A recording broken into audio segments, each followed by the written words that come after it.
નમસ્કાર, good morning. સવારની શરૂઆત કરી ન્યૂઝપેપરની મુખ્ય હેડલાઇન સાથે. સૌથી પહેલા ગુજરાત સમાચાર. પીએનજી કંપનીઓને લાભાલાભ થશે. હવે ગેસના બાટલા નહીં મળે. જે શહેરોમાં પાઇપલાઇન હશે ત્યાં લોકોએ 3 મહિનામાં ફરજિયાત ગેસ કનેક્શન લેવું પડશે. નવા પીએનજી કનેક્શન પર સિક્યુરિટી ડિપોઝિટ માફ અને ₹500 સુધી મફત ગેસ પણ મળશે. કંપનીઓને સુવિધા વધારવા માટે સરકારે આદેશ કર્યો છે. સાથે જ હોટલ રેસ્ટોરન્ટ ગ્રાહકો પર એલપીજી ચાર્જ નાખવામાં આવશે તો આકરા પગલાં લેવામાં આવશે. આ પણ સરકારે આદેશ કર્યો છે. જેટ ફ્યુઅલના ભાવ મહિનામાં 105% વધતા એરલાઇન્સને મોટો ફટકો પડ્યો છે. ઊંચો ભાવ વિમાની કંપનીઓને ક્રેશ લેન્ડિંગની ફરજ પાડશે. ભારતે રશિયા પાસેથી 6 કરોડ બેરલ ક્રૂડ ઓઇલ ખરીદ્યું છે અને એપ્રિલ માટે વેનેઝુએલા પાસેથી પણ 80 લાખ બેરલ ઓઇલની ખરીદી કરી છે. ઈરાનનો અમેરિકાના યુદ્ધ જહાજ અને ઇઝરાયેલના પરમાણુ મથક પાસે હુમલો. ઈરાને ટ્રમ્પની 15 સૂત્રીય સમાધાન ફોર્મ્યુલા ફગાવી દીધી છે. અમેરિકા ગ્રાઉન્ડ એટેકની તૈયારીમાં હોવાના સ્પષ્ટ સંકેત મળ્યા છે. 82મી એરબોર્ન પેરાટ્રુપર્સ ડિવિઝન ઉતારવામાં આવશે. શાંતિ માટે ઉતાવળા થયેલા ટ્રમ્પની ઈરાને મજાક ઉડાવી. આઈઆઈટી ખડગપુર પીઆરએલના સંશોધકોએ ચંદ્રના ખડકોની રચનાના રહસ્યો ખોલ્યા. સંશોધન ચંદ્રયાન 4 મિશનમાં ચંદ્ર ખડકોની પસંદગી માટે મહત્વપૂર્ણ છે. જગન્નાથ મંદિરમાં કેટલું સોનું અને કેટલું ચાંદી?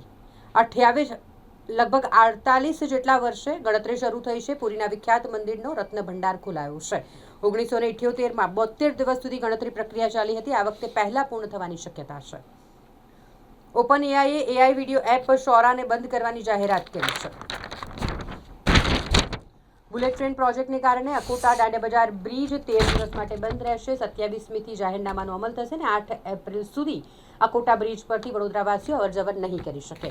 વડોદરામાં પેટ્રોલ પંપો પરની લાઈનો બંધ થઈ છે. 2 દિવસથી રોજ 14 લાખ લીટર સામે ત્રીજા દિવસે માત્ર 5 લાખ લીટર પેટ્રોલનું વેચાણ થયું. ફતેગંજમાં પાણી માટે પોકાર ઉઠી છે. વિષ્ણુકૃપા સોસાયટીના રહીશોએ વિરોધ નોંધાવ્યો છે. નેશનલ હાઈવે નંબર 8ની બિસ્માર સ્થિતિ મુદ્દે હાઈકોર્ટે એનએચએઆઈ પાસે જવાબ માંગ્યો છે. એક નજર દિવ્ય ભાસ્કરની મુખ્ય હેડલાઇન્સ પર. ઈરાનની સ્પષ્ટ વાત કે ટ્રમ્પ વિશ્વાસને પાત્ર નથી. તેઓ દિલ્હી વાત કરીને જ ખુશ રહે. ગુજરાતમાં 11 નવા એરપોર્ટ બનાવવામાં આવશે. 3 પ્રવાસન અને 3 ઔદ્યોગિક વિસ્તારમાં. દેશભરમાં 100 નવા એરપોર્ટ બનાવવાની જાહેરાત કરવામાં આવી છે. હવે પાકિસ્તાન જેવા દલાલ નથી. યુદ્ધ પર વિદેશ મંત્રી એસ જયશંકરે રોકડું પરખાવી દીધું. પેકેજ્ડ ફૂડ પર રંગો દ્વારા ખાંડ મીઠાની માત્રા દર્શાવવા માટે રજૂઆત કરવામાં આવી. કોંગ્રેસ સાંસદે રાજ્યસભામાં આ મુદ્દો ઉઠાવ્યો. સ્વામી અવિમુક્તેશ્વરાનંદે આગોતરા જામીન. હાઈકોર્ટે કહ્યું ફરિયાદમાં વિલંબથી અનેક સવાલો ઊભા થયા છે. ઝુબીન ગર્ગનું મોત અકસ્માત, કોઈ ષડયંત્ર નહીં. સિંગાપુર કોર્ટે આ નિર્ણય આપ્યો છે. જ્યાં લાઈન હોય ત્યાં પીએનજી કનેક્શન મેળવવું ફરજિયાત કરવામાં આવ્યું છે. ભાજપે આરીજકર દુષ્કર્મ પીડિતાની માતાને ટિકિટ આપી. પશ્ચિમ બંગાળ ભાજપે ત્રીજી યાદી જાહેર કરી છે. મહારાષ્ટ્રનો ઢોંગી બાબા, 5 નરબલીની આશંકા છે. સેંકડો મહિલાઓનું આ ઢોંગી બાબાએ શોષણ કર્યું છે. પોતાને ભગવાન માનનાર અશોક ખરાતને લઈ મોટો ખુલાસો થયો છે. ખરાતના સંબંધ નેતાઓ અધિકારીઓ સુધી હતા. આર્થિક નેટવર્કની પણ તપાસ થશે. 12 વર્ષમાં પકડાયેલા ડ્રગ્સમાંથી 35% ગાયબ થઈ ગયું. પોલીસનો દાવો અમુક ચોરી થયો અને કેટલાક તો ઉંદર ખાઈ ગયો. કેગ દ્વારા પોતાના અહેવાલમાં એક તસવીર રજૂ કરવામાં આવી છે જે પોલીસ સ્ટેશનનો નકામો ઓરડો લાગતો હતો. યુકે સ્ટુડન્ટથી લઈ સેટલમેન્ટ સુધી વિઝા ફીમાં 25% સુધીનો વધારો કર્યો છે. હવે બ્રિટન જવું વધુ ખર્ચાળ બનશે. વિઝિટર વિઝા ફીમાં 6%નો વધારો ઝીંકાયો છે. પાલિકાની ચૂંટણી. ભાજપના ઉજાગરા પ્રમુખે હોદ્દેદારોને વોર્ડની સ્થિતિ અંગે સવાલો પૂછ્યા. 1 થી 7 વોર્ડના પ્રમુખ, મહામંત્રી અને પ્રભારીએ ગ્રાઉન્ડ રિયાલિટીનો ચિતાર આપ્યો.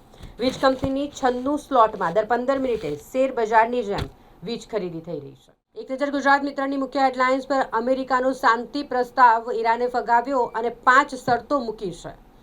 સિક્કિમમાં અનેક સ્થળોએ ભૂસ્ખલન થયું જેમાં 200 પ્રવાસીઓ અટવાઈ ગયા છે. કોંગ્રેસને દિલ્હીની બંને ઓફિસો ખાલી કરવા માટે અંતિમ નોટિસ પાઠવવામાં આવી છે. અકબર રોડ અને રાયસીના રોડ પર આવેલી ઓફિસો 28 માર્ચ સુધીમાં ખાલી કરવા માટે નોટિસ પાઠવવામાં આવી છે. સરકાર ઇમિગ્રેશન અને વિઝા સિસ્ટમને આધુનિક બનાવશે. ભારતીય ઇમિગ્રેશન સિસ્ટમને વિશ્વસ્તરીય અને સુરક્ષિત બનાવવાની યોજના છે. ઈરાને કરાચી જતું જહાજ હોર્મુઝમાંથી પાછું વાળી લીધું. ઈરાનની નૌકાદળે કહ્યું કરાચી જઈ રહેલા જહાજ પાસે જરૂરી મંજૂરી ન હતી. સોનિયા ગાંધીની તબિયત સ્થિર છે. હાલ તબીબી દેખરેખ હેઠળ છે. ઈચ્છા મૃત્યુ મેળવનાર પ્રથમ ભારતીય હરિયાણાના અંગોનું દાન કરવામાં આવ્યું. ગાઝિયાબાદ જાસૂસી રેકેટમાં વધુ 3ની ધરપકડ કરવામાં આવી. કુલ 21 પકડાયા છે.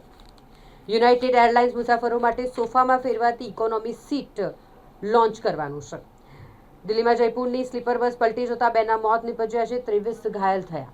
પોક્સો કેસમાં સ્વામી અવિમુક્તેશ્વરાનંદને આગોતરા જામીન મળ્યા છે. બીએપીએસ શાસ્ત્રીજી મહારાજ હોસ્પિટલમાં આઈવીએફ કેન્દ્રનું ઉદ્ઘાટન કરવામાં આવ્યું છે. અંકલેશ્વર જીઆઈડીસીમાં 50% ગેસ કાપ, 1200 ઉદ્યોગો બંધ થવાની કગાર પર છે. યુદ્ધના પગલે 1 લાખ કામદારોની રોજગારી જોખમમાં મુકાઈ છે. છોટાઉદેપુર જિલ્લામાં એપ્રિલથી વસ્તી ગણતરીનો પ્રારંભ થશે. લીમખેડા ખાતે ભાજપ જિલ્લા પ્રભારીની પરિચય બેઠક મળી. સ્થાનિક સ્વરાજ્યની ચૂંટણીને લઈને દરેક પાર્ટી અત્યારે કામમાં લાગી ગઈ છે. કાલોલ નગરમાં આરએસએસ દ્વારા વર્ષ પ્રતિપદા દિવસની ઉજવણી કરવામાં આવી. શિસ્તબદ્ધ પથ સંચાલન પણ યોજાયું. ધુરંધર 2 જોઈને અમેરિકી મીડિયાએ તેને જહેરીલી ફિલ્મ અને બર્બર રાષ્ટ્રવાદ ગણાવ્યું છે. એક નજર લોકસત્તા જનસત્તાની મુખ્ય હેડલાઇન્સ પર એરક્રાફ્ટ કેરિયર અબ્રાહમ લિંકન પર મિસાઇલ હુમલો કરવામાં આવ્યો હોવાનો ઈરાને દાવો કર્યો છે. યુએસ ભાગ્યું, રેન્જમાં આવશે તો વધુ શક્તિશાળી હુમલા કરીશું તેવું ઈરાનનું કહેવું છે. કોંગ્રેસને વર્ષો જૂની પાર્ટી ઓફિસ ખાલી કરવા માટે નોટિસ ફટકારવામાં આવી છે. લોકસભામાં વિરોધ વચ્ચે ટ્રાન્સજેન્ડર બિલ પસાર થયું છે. અમેરિકાની કોર્ટે મેટાને 3100 કરોડનો દંડ ફટકાર્યો છે. દિલ્હી સરકારે કર્મચારીઓને એક મોટી ભેટ આપી છે. હવે સરકારી કર્મચારીઓને ફ્લેટ ખરીદવા પર 25% ડિસ્કાઉન્ટ મળશે. સુપ્રીમ કોર્ટે કહ્યું, જાહેર કાર્યક્રમોમાં વંદે માતરમ ગાવું ફરજિયાત નથી. ગૃહ મંત્રાલયના પરિપત્ર વિરુદ્ધની અરજી ફગાવી દીધી. કંપનીઓને 30 દિવસ વેલિડિટીના સ્પષ્ટ પ્લાન ઓફર કરવા તાકીદ કરવામાં આવશે. સંદેશ વ્યવહાર મંત્રી સિંધિયાએ કહ્યું. વડોદરામાં 1.82 લાખ સ્માર્ટ મીટર નખાયા. ગ્રાહકોની શંકા દૂર કરવા માટે ચેક મીટર પણ નાખવામાં આવ્યા છે. દંતેશ્વર તળાવમાં અસંખ્ય માછલીઓના મોત નીપજતા દુર્ગંધથી નાગરિકો પરેશાન થયા છે. કરંટ લાગતા દાઝેલા રેલકર્મીનું સારવાર દરમિયાન મોત નીપજ્યું છે. ગૌતમ સોલંકી નામનો રેલકર્મી જે ગંભીર રીતે ઇજાગ્રસ્ત થયો હતો, જેના મૃત્યુથી ગમગીની છવાઈ છે. લગ્નના 3જા દિવસથી જ સાસુ દહેજ માટે ત્રાસ આપતી હોવાના આક્ષેપ વડોદરાની પરિણીતાએ અમદાવાદના સાસરિયાઓ સામે ફરિયાદ કરી છે. વિશ્વામિત્રીના વિસ્તારમાંથી કાટમાળ દૂર કરવાની કામગીરી ઝડપથી શરૂ કરો. પાલિકામાં હ્યુમન રાઇટ કમિશન દ્વારા ગઠિત વિશ્વામિત્રી કમિટીની બેઠક મળી. 15 મે પહેલા કાટમાળ ખસેડવા, પ્રોસેસિંગ પ્લાન્ટની ક્ષમતા વધારવા માટે સૂચન કરાયું છે. વડોદરા પોલીસે દારૂની 3000 બોટલો પર બુલડોઝર ફેરવી દીધું. કોયલીમાં 16.53 લાખનો દારૂ અને બિયરના જથ્થાનો નાશ કરાયો. હાથીકાના વિસ્તારમાં ઘર ખાલી કરવાનું કહી જાનથી મારી નાખવાની ધમકી આપવામાં આવી. પત્ની અને સસરા સહિત 4 સામે ફરિયાદ થઈ છે. ગુજરાત ક્વીન એક્સપ્રેસ ટ્રેનમાંથી મહિલાના ગળામાંથી મંગળસૂત્ર ચોરાઈ ગયું. મહિલા અમદાવાદ ખાતે બેચણામાં જઈ રહી હતી. રેલવે પોલીસે સીસીટીવી ફૂટેજના આધારે આરોપીની શોધખોળ શરૂ કરી છે. માત્ર 48 કલાકમાં જ અફવા પર કાબૂ મેળવાયો છે. પેટ્રોલ ડીઝલ સંકટની અફવા પર નિયંત્રણ લાવવામાં પુરવઠા વિભાગ અને પોલીસ વિભાગ સફળ થયું. શહેરના પેટ્રોલ પંપો પર સ્થિતિ સામાન્ય થઈ ગઈ છે. એક પણ પેટ્રોલ પંપ પર લાઈનો પડી હોય તેવું સામે નથી આવ્યું. લાલબાગ સ્વિમિંગ પુલના કિનારે કેફેટેરિયા બનાવવાની વિચારણા ચાલી રહી છે. એક નજર સંદેશની મુખ્ય હેડલાઇન્સ પર. પીએનજી મળે છતાં નહીં લો તો 3 મહિનામાં એલપીજી બંધ થઈ જશે. પશ્ચિમ એશિયામાં જે યુદ્ધ ચાલી રહ્યું છે તેની વચ્ચે દેશમાં રાંધણ ગેસનો પુરવઠો ન ખોરવાય તે માટે કેન્દ્રએ મહત્વપૂર્ણ પગલું લીધું છે. ઉડાન 2.0ને કેબિનેટે મંજૂરી આપી છે. દેશમાં નવા 100 એરપોર્ટ અને 200 હેલિપેડ બનશે.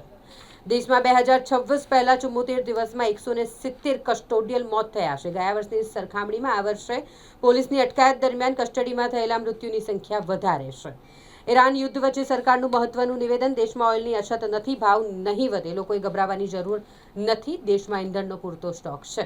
ઈરાન મુદ્દે સર્વપક્ષીય બેઠકમાં સરકારે કહ્યું કે આપણે પાકિસ્તાનની જેમ દલાલ ન બની શકીએ. સરકાર કેટલાક જહાજ જલ્દીથી હોર્મુઝમાંથી સુરક્ષિત બહાર કાઢવા માટે પ્રયાસો કરી રહી છે. સુપર વિઝા હેઠળ માતા પિતા દાદા દાદીને કેનેડા બોલાવવા સરળ બનશે. સુપર વિઝામાં આવક અંગેના નવા નિયમો 31 માર્ચથી લાગુ કરવામાં આવશે. અમેરિકાના અબ્રાહમ લિંકન જહાજ પર હુમલાનો ઈરાને દાવો કર્યો છે. નર્મદા પરિક્રમાની વાત કરીએ તો નદી પાર કરતા લાઈવ જેકેટ પહેરવું ફરજિયાત છે. જો જેકેટ પહેર્યું નહીં હોય તો ₹100 દંડ ભોગવવો પડશે. 6 દિવસમાં 1.12 લાખ કરતાં વધુ શ્રદ્ધાળુઓએ નર્મદા પરિક્રમા કરી. આગામી દિવસોમાં ધસારો વધવાનું અનુમાન છે. પરિક્રમા માટે ઓનલાઈન રજીસ્ટ્રેશન માટે હાલાકી થઈ રહી છે. જિલ્લા સંત સમિતિએ જિલ્લાના આગેવાનોને પણ આ મામલે રજૂઆત કરી છે. વડોદરા મહાનગરપાલિકાને 790 કરોડના ટાર્ગેટ સામે 718 કરોડની જ આવક થઈ છે. 817 કરોડના ખર્ચે ભારતનો પ્રથમ 8 lane extradosed cable stayed bridge જે હવે શરૂ થઈ ગયો છે. વાહન ચાલકોની અવરજવર ત્યાં શરૂ થઈ ગઈ છે. ભાજપની ચૂંટણી સમિતિમાં વડોદરાના કોઈ નેતાને સ્થાન નથી મળ્યું. સ્થાનિક ચૂંટણીઓ માટે ઉમેદવારો નક્કી કરવા માટે વડોદરાના નેતાને સ્થાન ન મળતા ઘણી બધી ચર્ચાઓ શરૂ થઈ છે. વિશ્વામિત્રી નદી કાંઠે હજારો ટન બાંધકામનો કાટમાળ ક્યારે હટશે, એક મોટો સવાલ છે. અહીં મુસ્લિમો રહેશે, મકાન વેચીને નીકળી જાઓ, નહીતર પછતાશો. કલેક્ટર કચેરીના નાક નીચે અશાંત ધારાનો સરેઆમ ભંગ છતાંય તંત્ર કેમ મૌન છે તે પણ ચર્ચાઈ રહ્યું છે. યાત્રાધામ પાવાગઢ મહાકાળી માતાજીના મંદિરે આઠમનો હવન યોજાશે. ચૈત્ર નવરાત્રિની અષ્ટમીના પાવન અવસરે ભવ્ય હવનનું આયોજન કરવામાં આવ્યું છે. 3.5 વર્ષની બાળકી સાથે અડપલા કરનાર વેન ડ્રાઈવરને 20 વર્ષની કેદની સજા ફટકારવામાં આવી છે.